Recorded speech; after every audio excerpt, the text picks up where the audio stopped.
Good morning, everybody, and warm thanks to our two young performers there for that wonderfully invigorating start to the morning. Wonderful music of Berio. It's a terrific way to start the day. My name is Jeremy Cox. I'm the Chief Executive of AEC, the European Association of Conservatoires, and it's my very great pleasure to be able to say a few words to you this morning as the introduction to our second day of this wonderful conference. You heard a few words yesterday from Martin Perkaal, the Deputy Principal here at the Royal Conservatory of The Hague, in which he referred to the 3 cycles of Polifonia projects, of which this is the third and last, and within which the working group that has been focusing on educating for entrepreneurship have brought as one of their culminating outcomes of the project this conference. And I would like to say how very grateful AEC is to the Royal Conservatory of The Hague as the main contractor for the project, with whom we've worked in an excellent close collaboration over these nearly 3 years now. And of course, although he was too modest to say it yesterday, Martin is the guiding spirit behind the first 2 cycles of Polifonia, and therefore very closely bound into both the activities of Polifonia, but also the spirit that guides it. A spirit in which we really try to address important issues within the world of conservatoires and be in some sense both a storehouse of information and expertise, but also to some extent a spur to further developments. So it's very fitting that at the near culmination of the entire project, we should be here in the house of the main contractor, celebrating together and also searching together in this conference on the musician as creative entrepreneur. The Polifonia project had a total of 5 working groups, of which Educating for Entrepreneurship was the 4th. I briefly mentioned to you the titles of the other 4, and you'll see that on the one hand, they seem rather different from the focus on entrepreneurship. We had Working Group 1 on assessment and standards, Working Group 2 on artistic research in higher music education, Working Group 3 looking at quality enhancement, accreditation and benchmarking, and Working Group 5 looking at mobility, recognition, monitoring and joint degrees.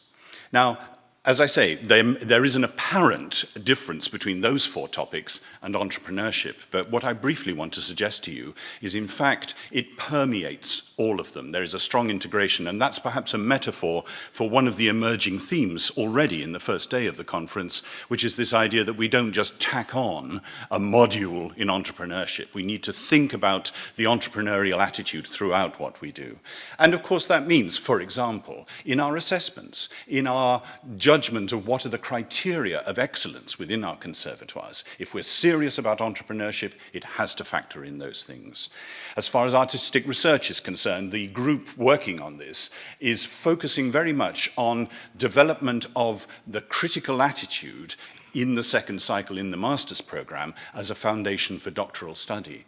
Now, you could very strongly argue, I think, I certainly would, that the kinds of independent thought processes, resourcefulness, ability to work in new and innovative areas that you need to have as a researcher, as somebody working in the third cycle, are closely allied to the attributes that you need to be a successful entrepreneur. So it's not an either-or. If we get it right, it can be a both and.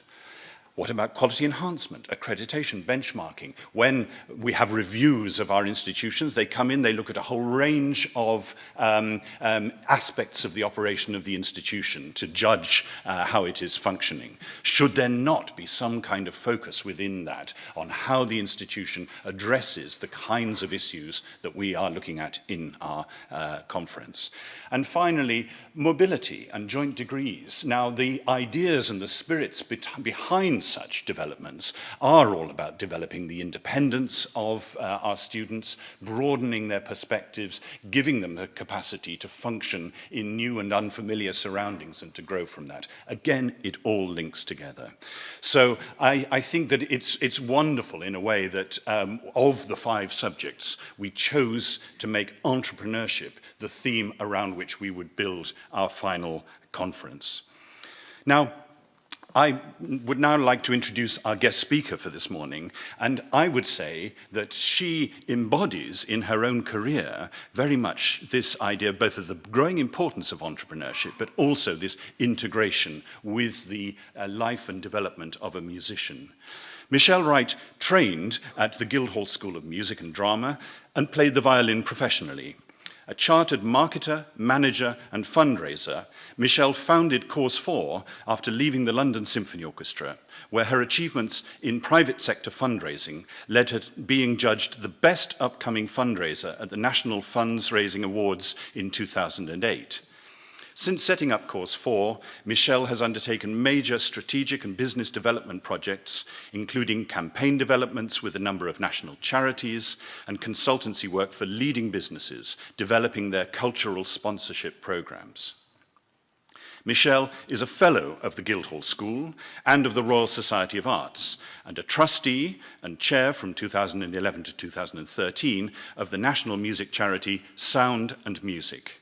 She is particularly passionate about mentoring emerging entrepreneurs and is a coach and mentor for the Aspire Foundation, the Cranfield Accelerator Network, the Mastermind Network, and Emerge Venture Labs, as well as supporting the development of several new businesses in the field of creative entrepreneurship as part of a new partnership with the Guildhall School of Music and Drama.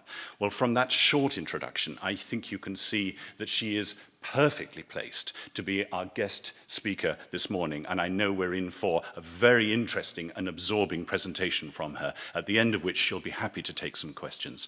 So I'd like you to welcome to the platform, please, Michelle Wright.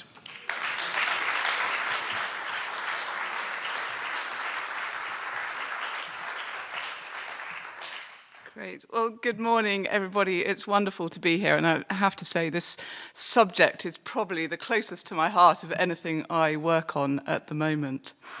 So I'm going to start with, that's not working, with just a little bit about how I got from violinist to what I do now.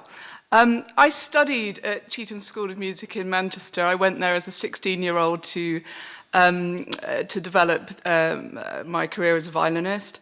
As Jeremy said, I then went on to the Guildhall School of Music and Drama and had 4 fantastic years, but really quite difficult years in really thinking about my own identity. What sort of career was I going to have? Was I going to be able to be successful enough? And I was just really interested in that whole journey, especially with some of the musicians that I work with now.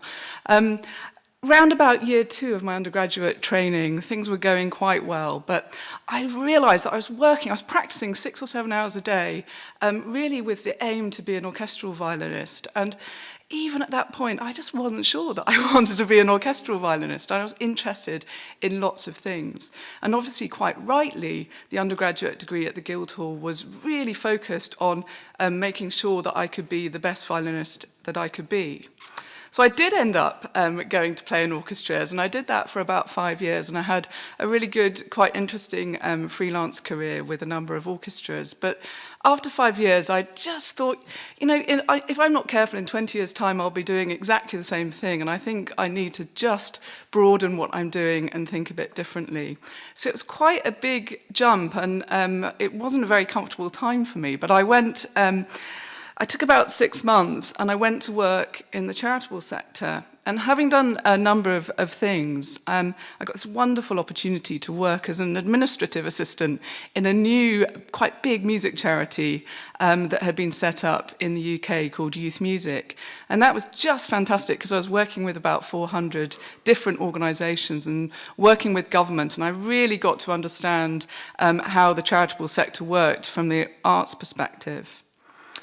And from there, I did various things. I had roles in marketing, I had roles in management, and I had roles in fundraising. And the fundraising leap was particularly interesting because I went to be marketing director of a theatre company, wonderful theatre company that I now still work with.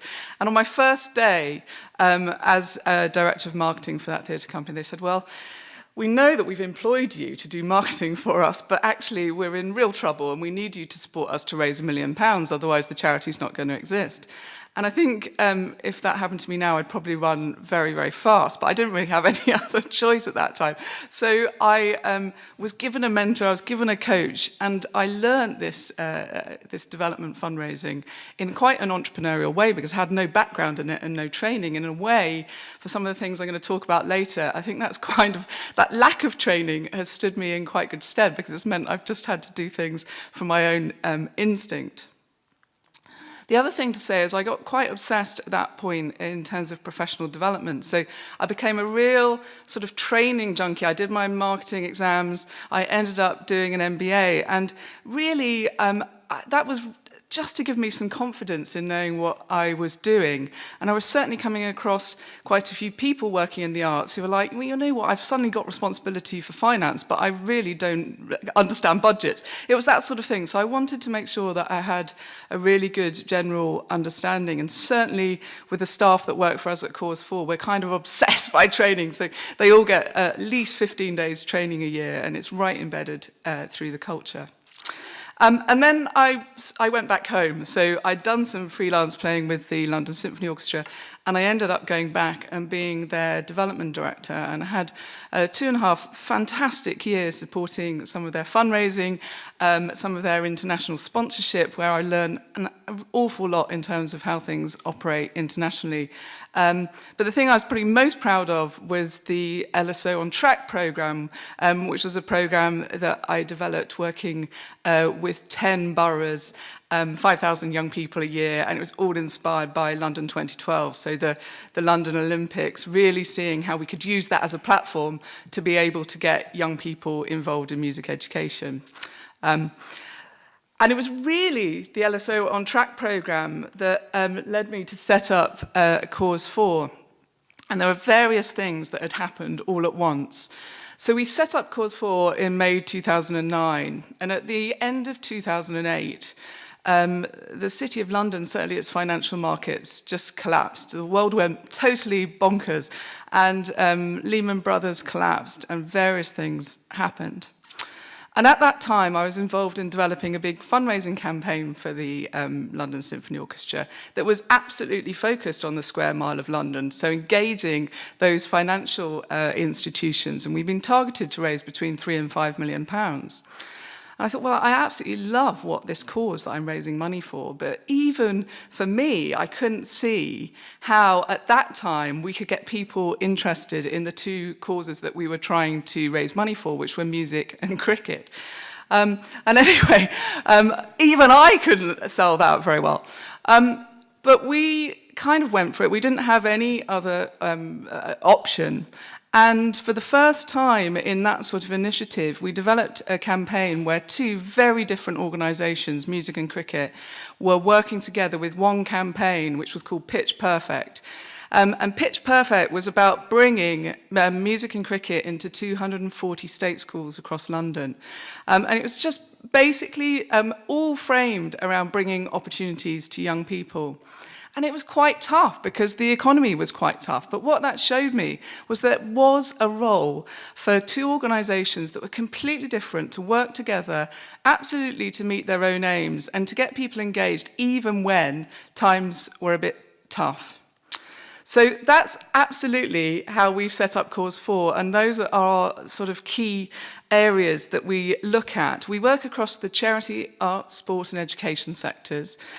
We support charities and social enterprises to grow, and we do that through looking at business models, looking at new ideas, and then supporting what we hope is very efficient fundraising to support organisations to grow. And we're always looking at things differently, looking at how messages can be as simple and distinctive as possible to give those organisations the very best chance of success in front of funders. So again, just to carry on what we do with Cause 4, we now do three main things. We support strategy and fundraising, which is really what I've talked about in terms of supporting organisations to grow. We're very involved in philanthropy, and we got into this because we were coming across sports people, artists and entrepreneurs who wanted to do things charitably. They wanted to partner with organisations, but for lots of different reasons, they weren't able to engage, or they were just getting into a muddle with it. So Our first client, if you like, was a Premiership footballer, very well known, very well regarded, earning a lot of money. But he'd got into such a muddle with his foundation that he had to pay £250,000 just to be able to untangle the legal situation he'd got into. And for me, that was just completely heartbreaking. For him, it was kind of pocket money and just a bit stupid. But for me, it was completely heartbreaking because he had wanted to do things in philanthropy. He had wanted to do things to support young people. But £250,000 was maybe 3 years running cost for some organisations. And so we wanted to be able to support people to be able to do philanthropy in different ways. And I'll come back to that because I think it's so crucial in terms of looking at the artist as entrepreneur and the artist as philanthropist in supporting organisations. And then the third thing we do, we call enterprise. So we get a lot of organisations at the moment, charitable organisations who need to develop their commercial income streams, or social enterprises that need to diversify their income because they want to grow, so they need to get into charitable fundraising. But really, the most important thing we do, and absolutely where my heart is in all this, is what I call enterprise, and that's about talent development. So as we started to grow, and it was a bit of a surprise for us because we started off just as 2 people, but as we started to grow, we faced exactly the same problem that most of our charities face, which is how on earth do we recruit somebody that's entrepreneurial, that's got real leadership potential, and that can also support our fundraising, because it's so tough at the moment. So we developed our own program called the Entrepreneurship program, where we were really looking for top graduates with a real passion for the sector, for the charitable sector, or people that might in the future want to set up their own businesses or run social enterprises, to support our own needs so that we could work with charities and support them to do what they needed to do, but so that we could also bring new talent into the sector that would think a bit differently. And just because I'm going to talk a little bit, obviously, more around creative entrepreneurship, we've been running this program since 2010, so we've got 4 years' experience of it.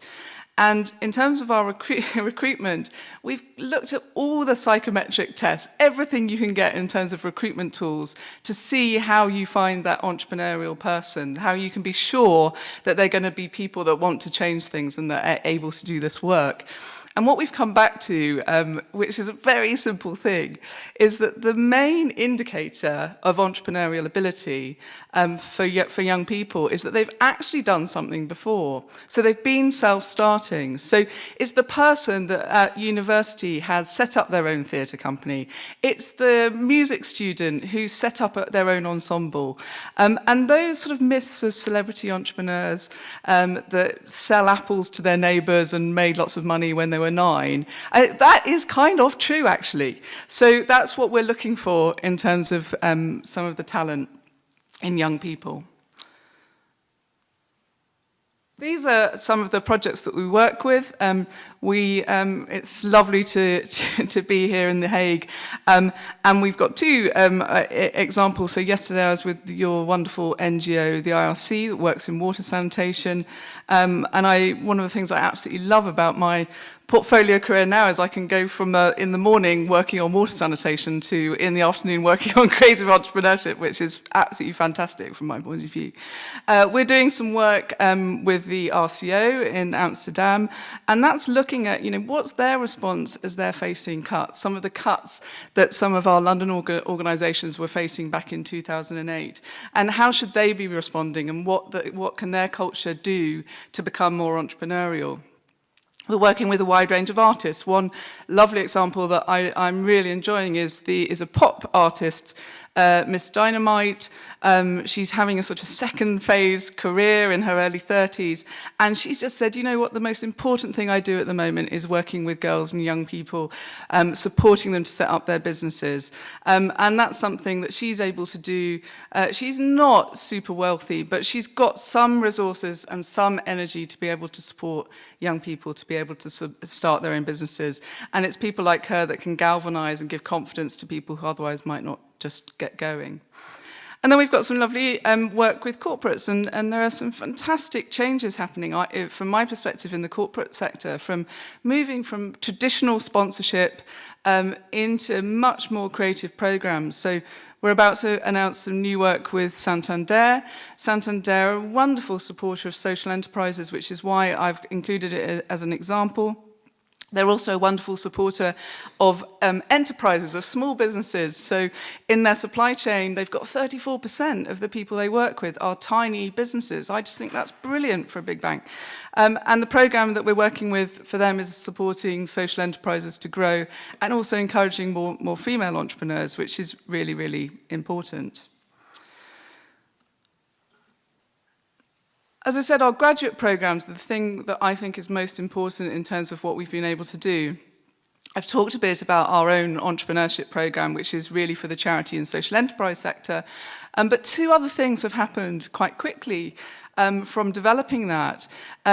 Arts Council England, who are our main arts funder in the UK, have looked at that programme and said, you know what, the most important thing at the moment in terms of supporting our arts organisations as life has got tougher in fundraising is that we recruit some new talent into the sector. So we've taken our model of training and we've done something completely different in that we've kept the same training, but what the Arts Council have facilitated is some funding so that 25 young people are able to go and have a year's training program in host arts organisations to really learn this entrepreneurial fundraising training. And I'm really excited about it because I think with a cohort of 25 nationally working together, there's a real chance that we might be able to make some change. And then the wonderful Guildhall School programme, which is looking so carefully at creative entrepreneurship, which is a slightly different model again, which is supporting actors and musicians with a business-ready idea to be able to set up their own businesses and to be able to have a business either as absolutely the heart of what they do or as part of what they do as a portfolio career. We've been involved in quite a lot of awards, and I'm not showing you the slide to say we've won a lot of awards. It's more about just how much support there is, certainly from the UK, and it's been happening in the last 5 years around entrepreneurship and startups. And I think this isn't going to stop. Every single big corporate at the moment that I can think of in the services sector, management, accounting, those sort of areas are wanting to get into entrepreneurship and to support social enterprises. So there is a real opportunity here. And in terms of what we want to do next, we always have what we call big, hairy, audacious goals, so our BHAGs. So some of our audacious goals are to really invest in talent development, so 250 new graduates over the next period. We want to get new investment in philanthropy, working with sports people, artists and entrepreneurs. We've got new centres in philanthropy developing in London, in arts fundraising, and this sort of convener of change. So when I was with the IRC yesterday, we're working at who can we bring around those issues that are so difficult in terms of water sanitation in the developing world. Who are the really key people from government to funders that are going to make a difference? And that's something that we're doing more and more. And then there's entrepreneurial thinking.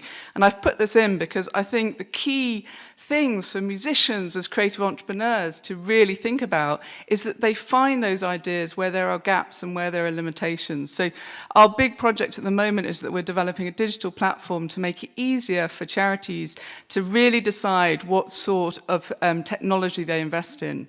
Because our experience is that we've got lots of people wanting to get into technology, we've got lots of providers in technology, but quite often people just are not sure what they invest in. So that, we think, is a gap, and so that's what we've decided to go for. So people quite often ask me what the best parts of working for Cause 4 are, and I'm going to go on to the worst parts as well. But the best parts for me, I've already said some of it, that I can work across quite a broad portfolio. And I think one of the problems sometimes with actors and musicians is that you work so hard to be able to develop your identity, to be able to say, I'm a musician, I've got there, I'm quite good, and I can sustain a living from being a musician, that once you've got there, maybe at the end of a 4-year undergraduate degree, it's quite hard to break out of the box. And I think that's our biggest challenge in terms of conservatoires, of supporting that more lateral thinking, that you do have transferable skills if you need them. But even if you don't, and you've got a brilliant career as a musician, or you're able able to have an orchestral career, you can still do other things as well. I've been working with Helena Gaunt at the Guildhall with an actor this year, and the very first thing he said to us was his big frustration was that he'd been put into a box as an actor, and actually he was interested in learning about directing. He wanted to set up a business. He wanted to get into film. And those are all things that you can do, but I think somehow, because we work so hard on this identity as a musician, we get a bit stuck often, and that's not helpful in terms of just needing to be quite fleet of foot to be able to build the very best career that you can. So I love working across multiple projects. I'm in this lovely position where if we decide that we think there's a gap, we can just have a go at it, whether it works or not. Enterprise and creativity. And a big thing for me, which I think was part of my, my training and development, was that nobody says no, because I get quite frustrated when people say no. It's not great for me. And then the worst part. So the graft. I sort of feel when I set up Course 4, I was completely naive, really. I mean, at that time, it just happened that I had a various set of circumstances, including a business partner who was interested in setting up his own business, some contacts, some people who were saying, you know what, I think there needs to be an organisation that can help us raise money. It's pretty tough out there. And so we sort of set up overnight, and I kind of left my wonderful job at the LSO overnight, and I look back on that even now and just think, what on earth was I thinking? But I think, again, in preparing people, and certainly in preparing the graduates that we work with at the moment, to set up their own businesses, there is a massive need just to say, if you're going to go for it, it's going to be quite tough. There's the well-known thing now of if you're going to get to a certain standard as a musician, that you'll need to put in 10,000 hours of practice at least. I think it's exactly the same for entrepreneurs. I don't know any entrepreneur that is successful overnight. You have to work blooming hard at it. And I had no awareness of that. Those sort of things, I had no awareness of what I was going to need to put in and some of those things. So I do think that there's an important need to prepare people properly for what the difficulties are going to be. Obviously, any small business, as you grow, staffing and finding the right talent is a massive issue, which is why we've invested so heavily in talent programs. Obviously, we have cash flow issues like any business that grows fast. We don't sleep much, as you might imagine. And I think one of the other worst parts, which is that nobody says no, and I'm very aware of that because I sometimes think it would probably be quite healthy for me to be back in-house where there are some parameters, although I have a very good chairman now who quite often does say no.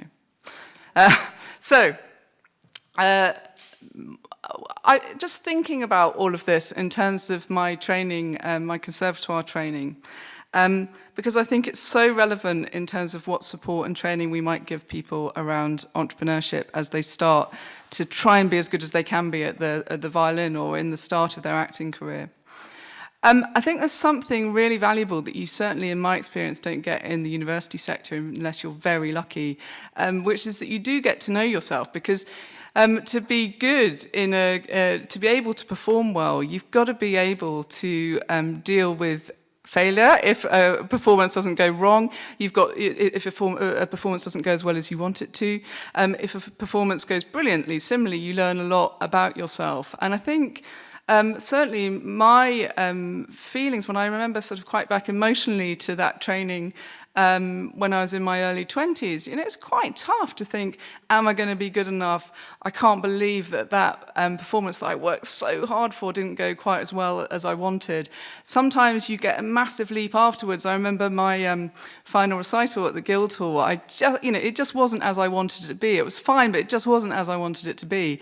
And about a year later, I did almost the same program somewhere else. And it was completely different, of course, because I was relaxed and I'd had that sort of year of development. And I think all those things are just critical qualities of really good entrepreneurship, because you have to work out what's going to work. You have to work out when you move on if something isn't going to work. And you have to be quite resilient and robust because it's quite tough. So this sort of constant ability to take feedback, I think, actually makes musicians stand in really good stead if they've been through that sort of training, far more than people that have been through a university experience, because it's very different. You don't get that same level of critical feedback all the time. Obviously, an ability to work hard. I think one of the things I just see with the creative entrepreneurs we're working with in London is they all completely understand how to graph because they've been through that conservative training, that conservatoire training. So that is a really essential element.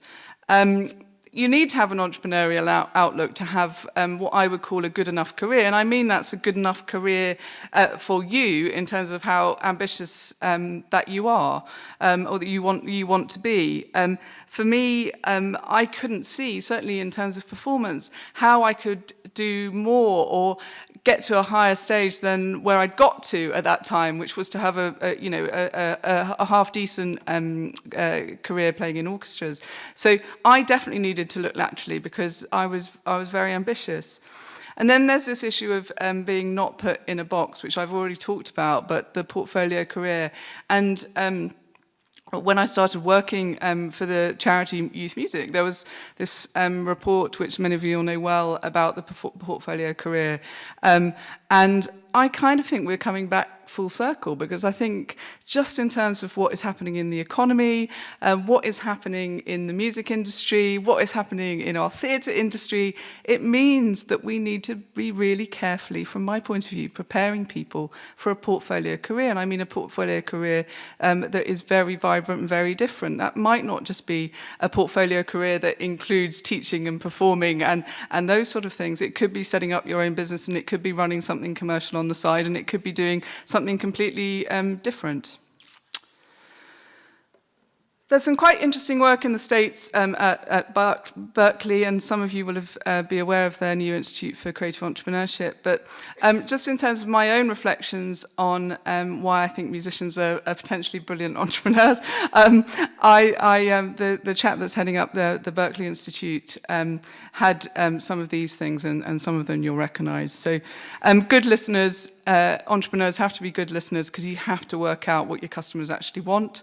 Connecting with audiences, although I find that quite interesting as we work with more young entrepreneurs in London, because whilst musicians absolutely understand their art and their art form, sometimes when we're thinking about it from a business sense, why would people really buy what you're offering?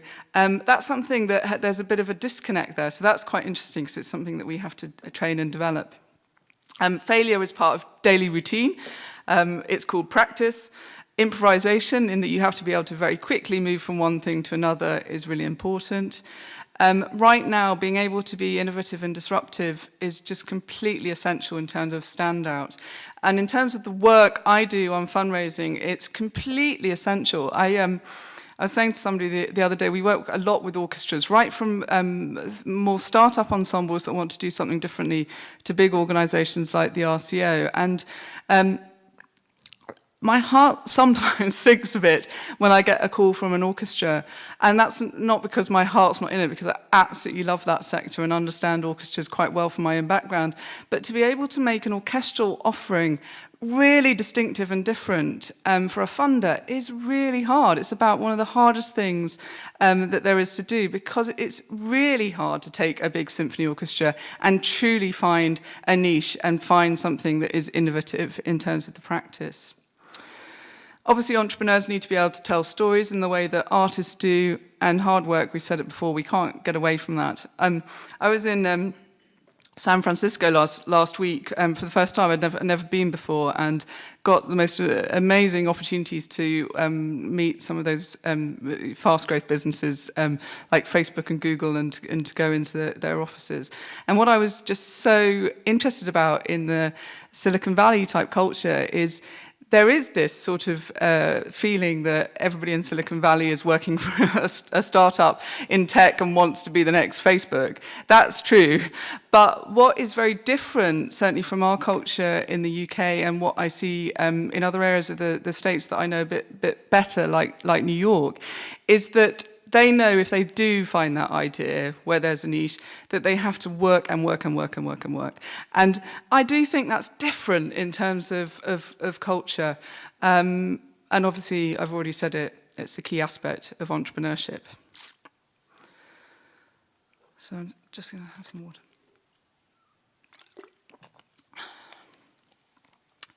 So we then come on to definitions. One of the things I've been doing this year is, for Arts Council England, one of our funders, is to work with a lot of arts organisations more in entrepreneurial thinking, particularly around fundraising. So how are they going to develop their business models so that they can be more robust? And I think we have a real problem with this word, entrepreneurship. I think it's bandied around a lot. I think it's absolutely sort of fraught with problems in terms of how we define it. And what I was coming across with chief executives was that they were just like, please don't even say the word entrepreneurship, because it's the word we hear all the time from our funders. You know, everybody's saying, if we're going to be successful, we need to be more entrepreneurial. And I'm just sick to death of it. And what do you actually mean by it? And I think that's a fair challenge. And I think for a lot of charitable boards, people also don't understand it. So you've got a disconnect. I think we need to change definitions. Now the main sort of dictionary definitions, obviously we've stolen this word from the French, and it sort of means between jobs, which I rather like, especially in my particular portfolio career. Willing to take risks in order to make a profit is one definition. The one that I love, which comes from Harvard, is that entrepreneurship is the pursuit of opportunity beyond the resources currently controlled. And I sort of like that, because I think quite often you come out of college as a musician, you're desperate to be able to work, you really want to be able to put some of your wonderful training to the test, and actually it's just like, I'm going to auditions but I'm not getting anywhere. And the entrepreneurial musician will find a way through that, but it's quite a tough thing, and it's all about training and preparation. And then my definition of entrepreneurship, which is the one we use internally at Cause 4, is just the ability to make stuff happen. And I think, to be honest, if we're really getting to the heart of it, then the ability to make stuff happen is really what we should be looking at. And I don't think entrepreneurship is any more difficult than that, from my point of view. Then we think about the sector, and it might be good if actually some debate about this comes out in questions. But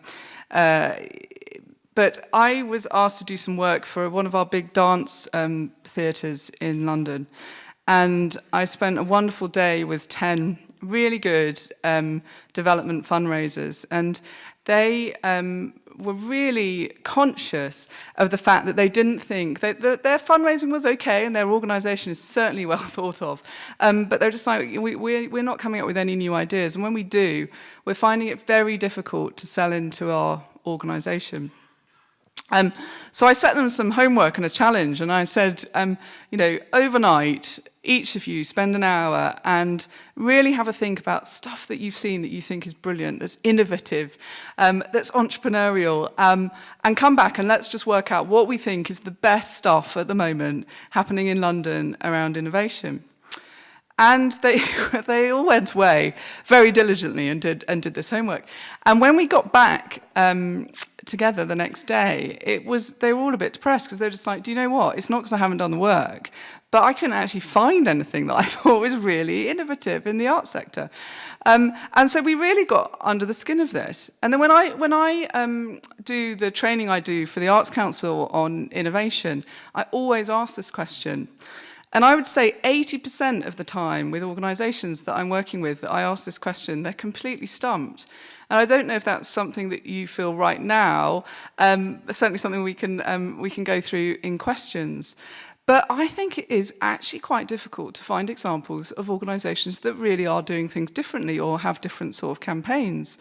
So this rather odd picture of a dinosaur is there, because the one example of a campaign that this team came up with is called I Love Dippy. So we, in our Natural History Museum in London, we have this wonderful skeleton of a diplodocus, and it's very popular. But the team there have just done a fundraising campaign called I Love Dippy, and it's sort of gone mad because you can do all sorts of things. You pay £3, you can have around the bottom of Dippy, your name comes up and saying Michelle loves Dippy, and that's all very good.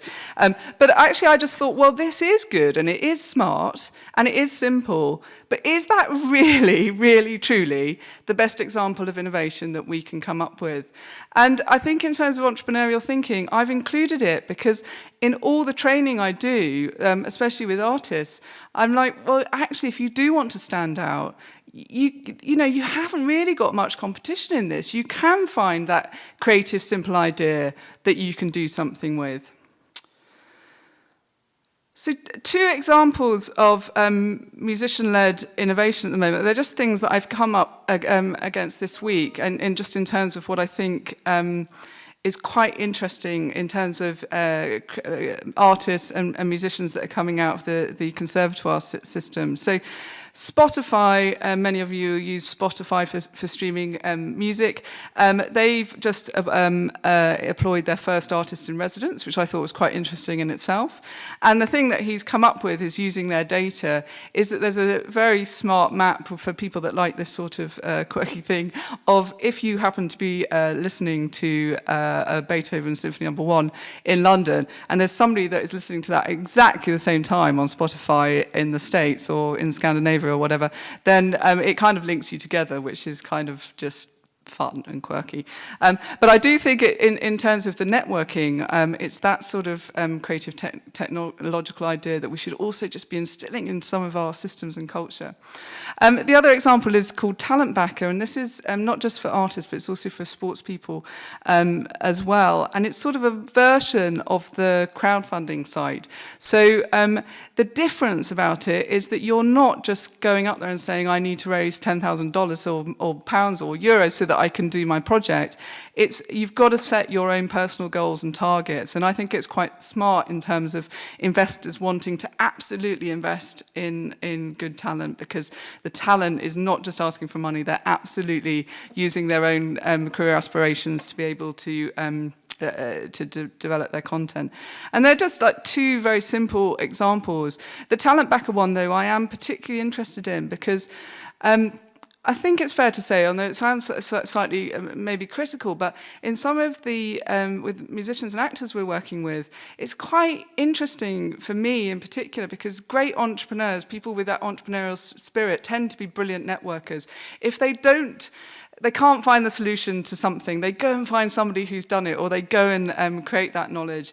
And if you look at all those people that have developed great tech companies, a lot of them never went to university. And I know it's another cliche, but it's true. They did all their training through learning, their own self-learning. And what has been quite interesting for me is networking it seems to be at the bottom of the pile in terms of even a priority for some musicians and actors that we're working with. And perhaps that's understandable because they're so focused on getting as good as they can be at their art form. But again, I think networking is obviously just a key part to everything within having this really successful portfolio career. And then I've used, and you'll have to forgive me, but an example of Bono as my great musician entrepreneur. Now, Bono was obviously very successful with U2 and made some money in U2 and was quite brilliant. But why I'm really struck by Bono is about mindset, because he is a very wealthy individual, but actually if you look at how he's approached life, it isn't the music, it isn't being part of U2 that has made him be in that position. It's all about his mindset, which is about entrepreneurship. So the first thing he did entrepreneurial was to buy a hotel in Dublin, which he turned into a 5-star resort. He's co-founded his own private equity firm to invest in great creative talent. He's got stakes in 15 big companies. He's founded his own ethical clothing company called Eden Clothing with his wife, and he's now a massive philanthropist and has been instrumental in getting €5 million euro of funding into Ireland's music education system.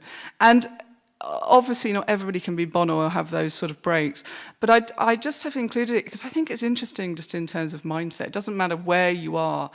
You do not have to get stuck in a box of just one thing. And there's lots and lots in terms of a portfolio career which is possible. So why entrepreneurship for musicians? It's massively competitive and there's a need to survive. And I certainly know, because I do quite a lot of work with universities as well, looking at how they make their culture more entrepreneurial, that there's this real fear, and I absolutely understand it from an economic point of view. There's this real fear that we don't want to say that it's tough for our students to get jobs.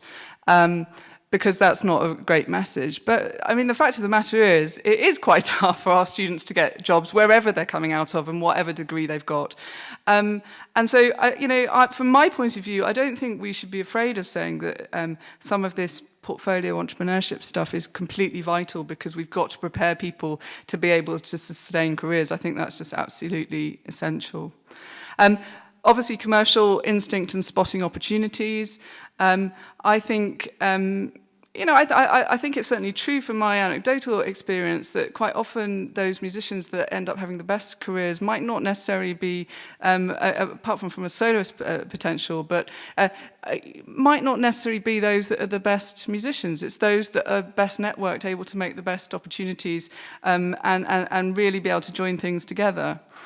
New business models, new ways of creating things and self-sustaining stuff at the moment. We've got some quite interesting young graduates that we're working with on very commercial models, right through to new ways of presenting music, or just creating more performance opportunities for themselves that they are generating through new models. Obviously, we've got to market in a different way, just because the world has changed.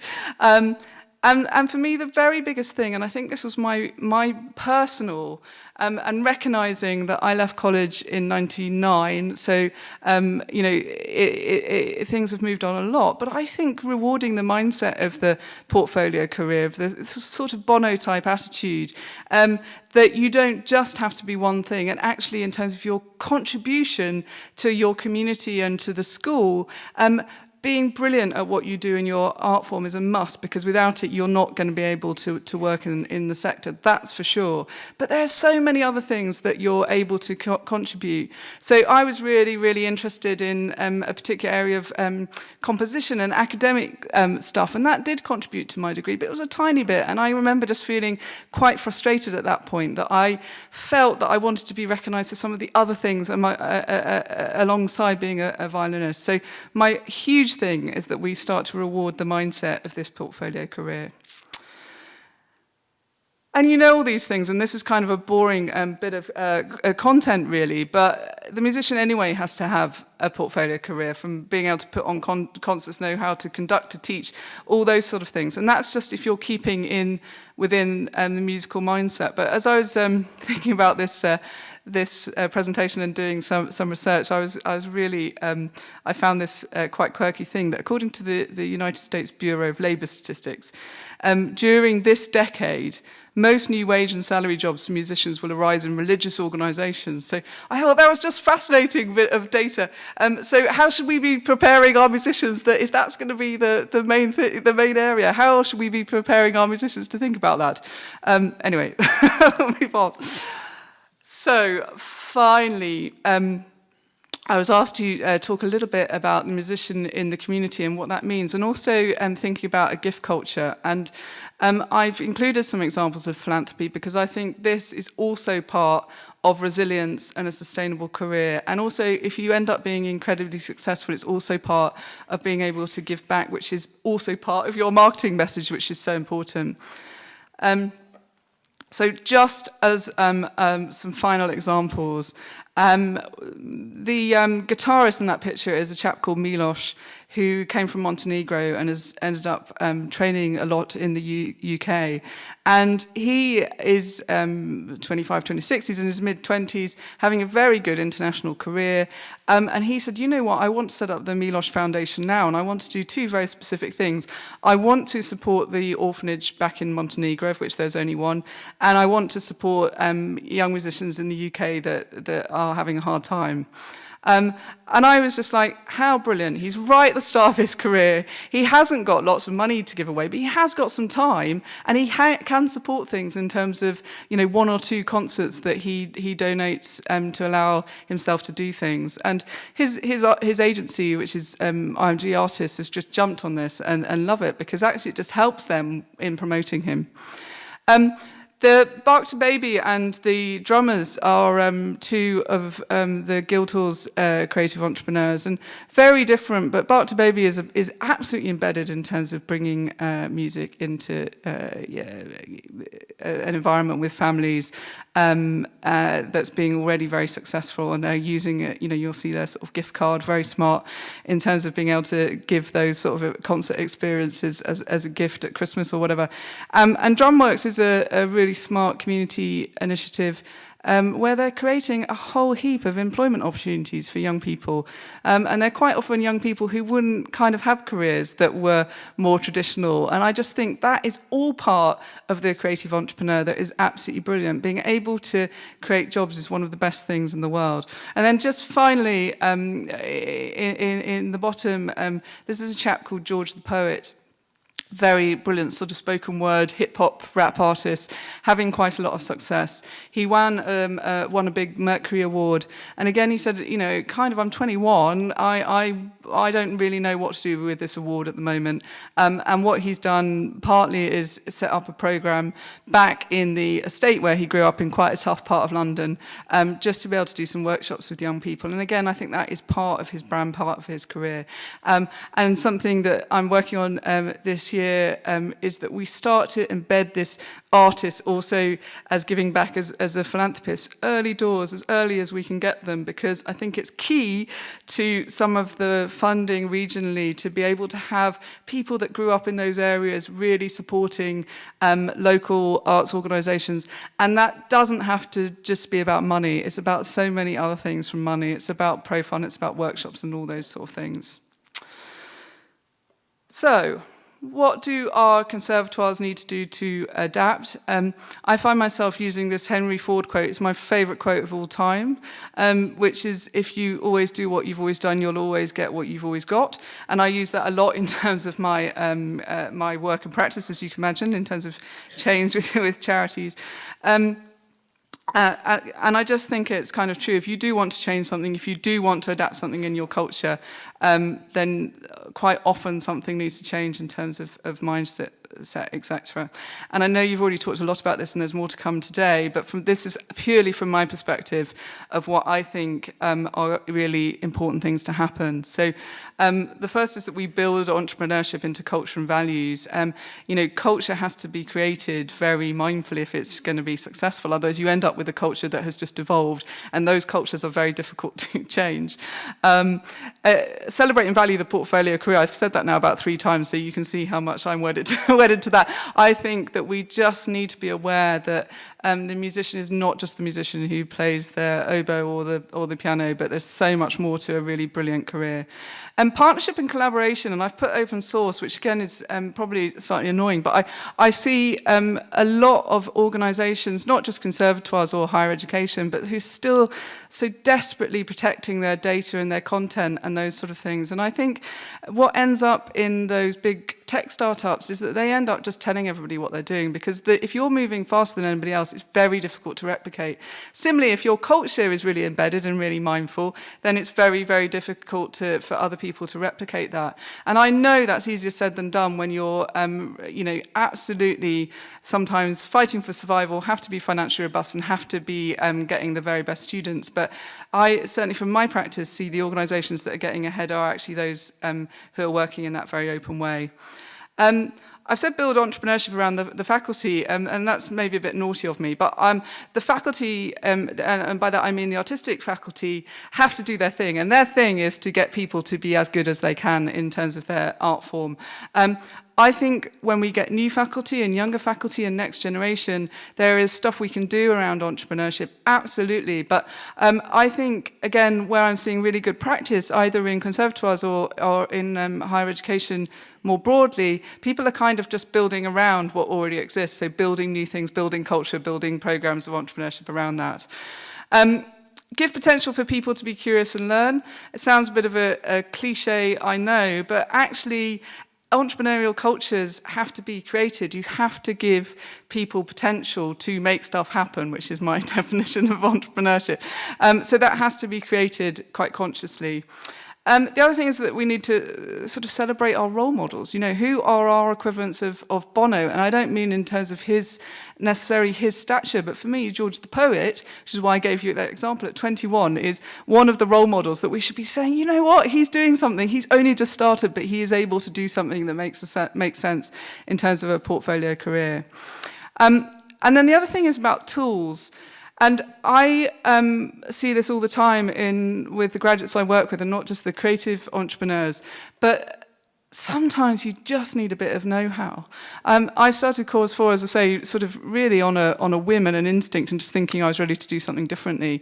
But quite often, all the ideas and all the capability and all the potential is there, but the tools in order to be able to write a business plan, make a connection with the funder, or really get to the next step, they're quite simple things, but they're really important because they won't necessarily be in somebody's consciousness or in their own, you know, near network to be able to go and develop. And I've just finally, you're talking about this already, obviously there's some great practice in these institutions that I've just picked out, but also others, and I haven't replicated what's in the report that you've been discussing, but Guildhall School, Eastman School, interestingly, and then the new centre at Berkeley. And what is quite interesting there is that they're absolutely partnering with some of the best stuff that's happening at MIT and Harvard. And then finally, and this is my final slide, I just say culture again. And having 3 days to spend in some of those big organizations like LinkedIn, Google, and Amazon, etc. last week, it just came home to me and also made me think, oh, God, there's so many things I need to put right in our own organization in terms of culture. But cultures are very hard to change. And in fact, if you're going to create an entrepreneurial culture and be able to give graduates and students within conservatoires the tools to be able to do this stuff, then it has to be very, very consciously created. And those big tech companies are kind of obsessed by it. It's part of, you know, almost sort of 80% of what they do is about how they create the culture to get where they want to be. And that's it. So, questions?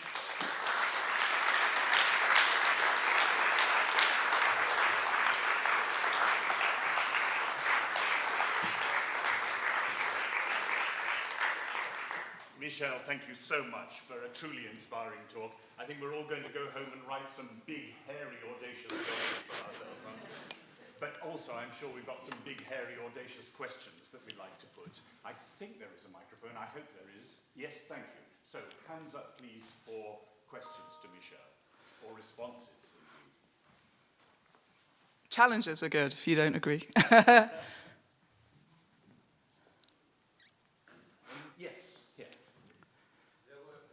Could you just wait a moment, please, while the microphone comes to you? Thank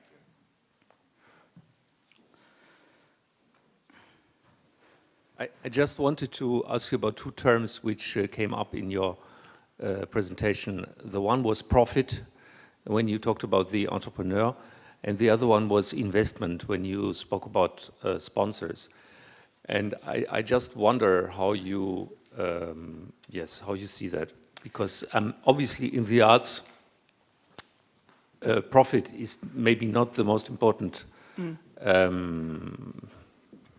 aim we have. And sometimes we promise sponsors that they're making an investment while it's quite open what they're going to get out of it. Yeah, I think it's really interesting. In fact, one of the things I didn't say is that we're ourselves a social enterprise. So we're not an I mean, money is about least on my priority list. We need to run a good business because we're quite often working with other organisations to run good businesses. So if we're not running a good business, that would be a problem. And I think that comes back to how I'd answer the thing about profit. What's very interesting when we're working with young creative entrepreneurs is sometimes it's a massive battle to get them to think about paying themselves properly and how they develop a business model that is really going to give them even half the lifestyle that we'd want for them. And so I don't think we should shy away from the fact that we need to run good business models and that musicians should be paid properly for what they do and that we should be building that in. And again, I think that's part of the mindset, because I think certainly some that I've come across are really ashamed of that almost. But you never not want to be paying people properly, whatever you were doing. So I think that's something culturally that is quite interesting and that we need to really think about. And again, maybe the issue is in terminology. And so we talk a lot about, how much do you think you need to earn to be able to do this in the way that you want to do it?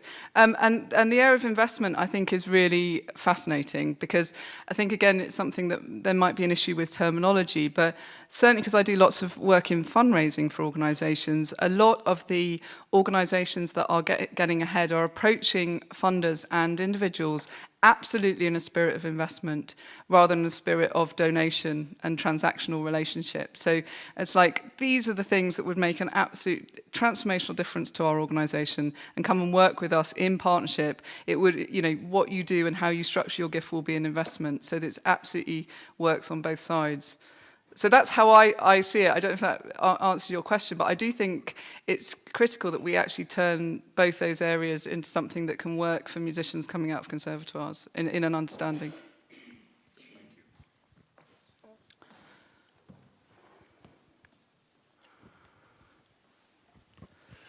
Thank you for your presentation. It was very interesting. And connecting back what you said to what we heard the first day brings the question that, as we heard that many of the regions in Europe are quite different in the sense of how entrepreneurship is educated and how the system works. And we know that our students, very many of them have international careers.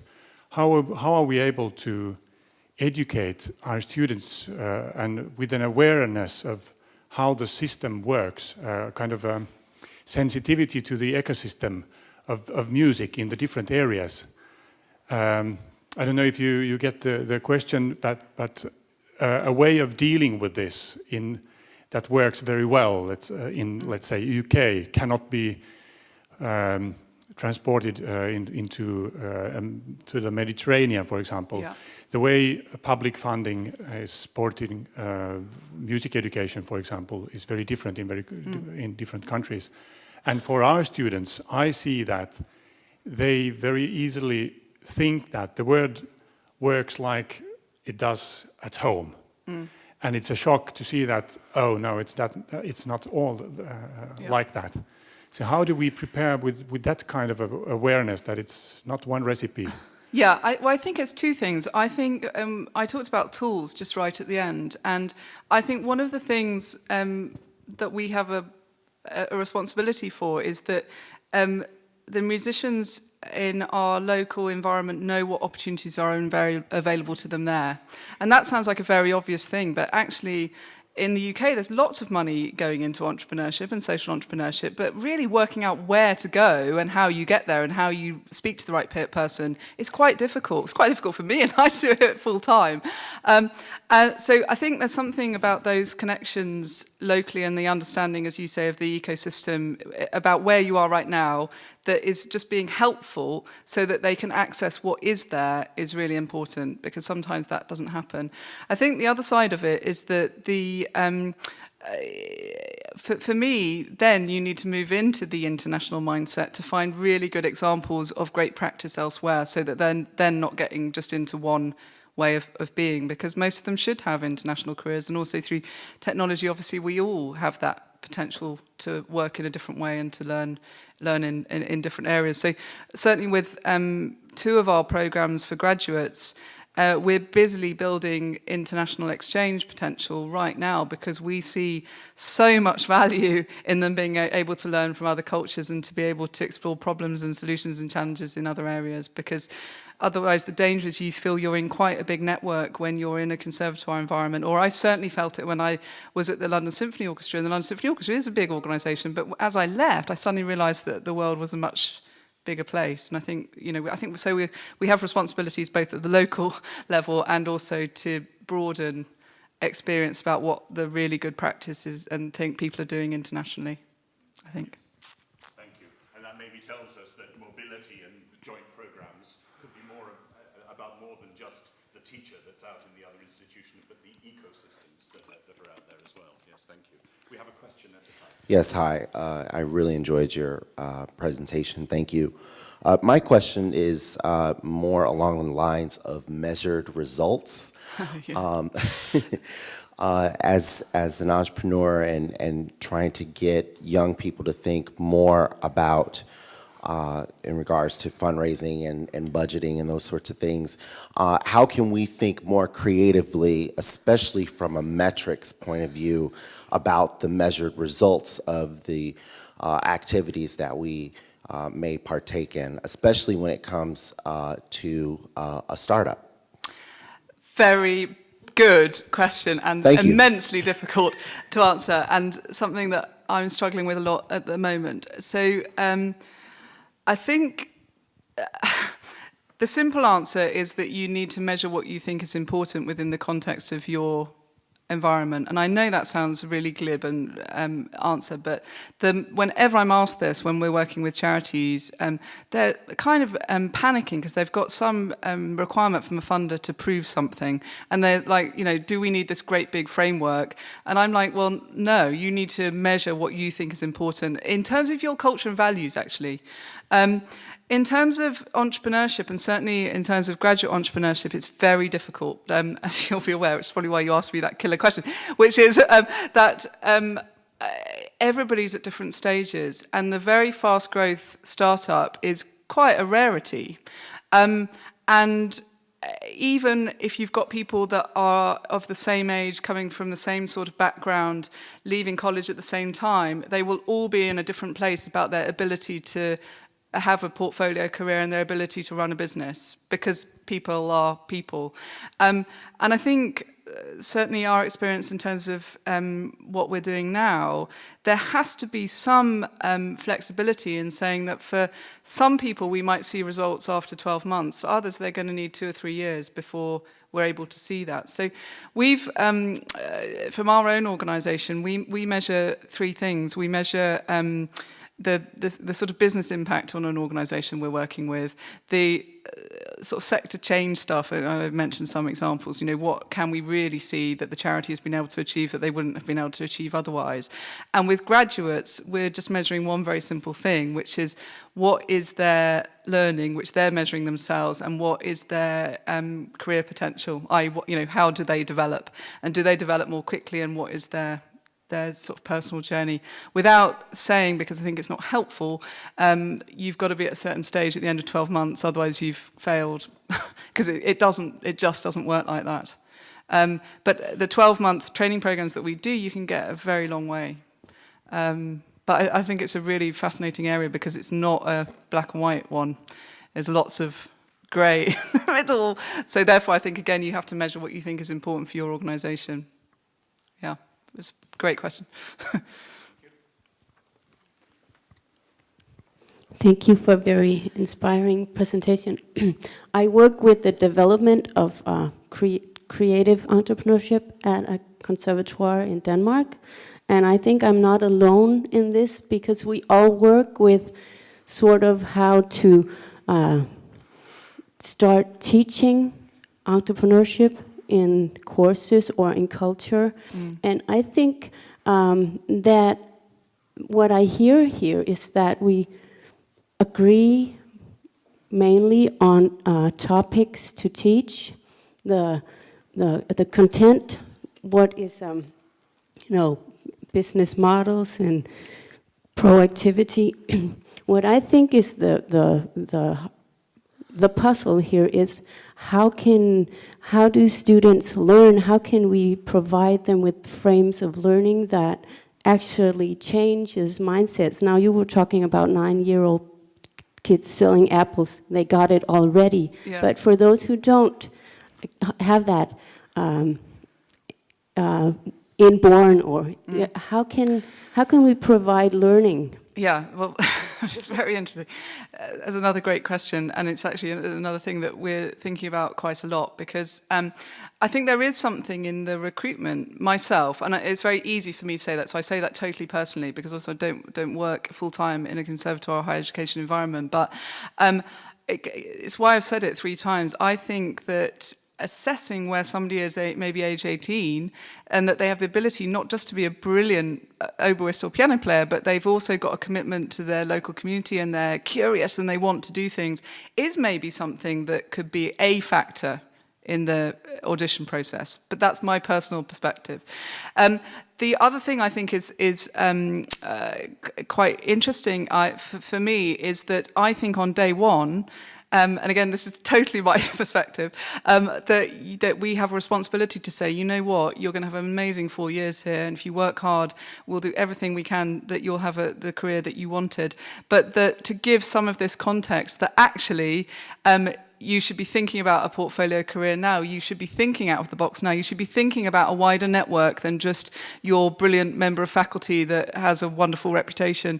And that should be something that becomes part of regular conversations right the way through those 4 years. Because I think what happens, or what the danger is that happens, is that you're on such a intensive journey to get to your final recital and to hopefully your career that you don't even think about that until it's kind of too late.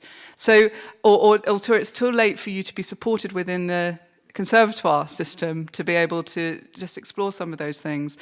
And then I think the third thing, and this is something we're doing in our organisation at the moment, because we've just suddenly got this thing of we've got to recruit people that are absolutely right for our values, and we've kind of been doing that but not well enough.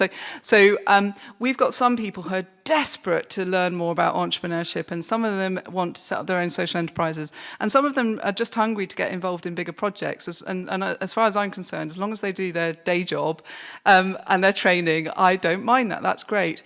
And it's an answer to the people that aren't there, because I think if you pick up the ones that do want that, some of the others who maybe are not quite in that space come along too. And, you know, you have to work really hard at it, but I think that's right. And I think the other thing is just finding a bit of space within the curriculum where people can just try some stuff. So one of the things I've seen work brilliantly at the Guildhall is more cross-department working, where actors and musicians are suddenly working together on a problem or a creative initiative or whatever. And that is just so important, because you get a completely different interpretation and mindset and experience. So those are just a few of the thoughts that I'm working on at the moment, but yeah, it's a tough one, I think.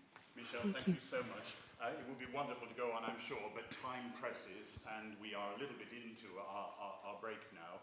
The questions, the dialogues, the conversations can continue. This time has flown by. It's been so inspiring. Once again, Right. Thank you. All good. Thank you.